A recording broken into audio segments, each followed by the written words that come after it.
Asian news کے تمام ناظرین کو ملک خورشید حسن کا سلام۔ خبر شامل کر رہے ہیں وہاڑی سے۔ ای لائبریری سے لیپ ٹاپ چوری کرنے والے ملزم گرفتار، 9 لاکھ مالیتی 9 عدد لیپ ٹاپ برآمد۔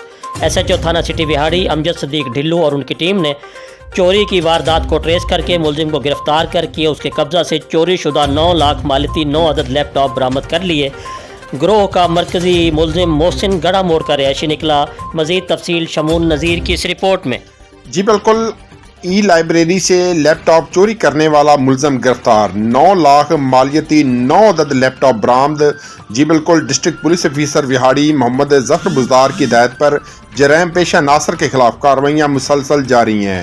اسی سلسلے میں ایس ایچ او تھانہ سٹی وہاڑی امجد صدیق ڈھلو اور ان کی ٹیم نے تھانہ ای لائبریری وہاڑی سے سرکاری لیپ ٹاپ چوری کی واردات کو ٹریس کر کے ملزم کو گرفتار کر کے اس کے قبضے سے چوری شدہ 9 لاکھ مالیتی کے 9 عدد لیپ ٹاپ برآمد کر لیے۔ سرگرم چور گروہ کا مرکزی ملزم محسن گڑھا موڑ کا رہائشی نکلا۔ ایس ایچ او تھانہ سٹی وہاڑی محمد امجد صدیق ڈھلو نے برآمد شدہ لیپ ٹاپ انچارج ای لائبریری وہاڑی کے حوالے کر دیے، جس پر انہوں نے پولیس کی کارروائی پر زبردست خراج تحسین پیش کیا۔ جی مزید خبروں اور اپڈیٹ سے باخبر رہنے کے لیے دیکھتے رہیے ایشین نیوز HD۔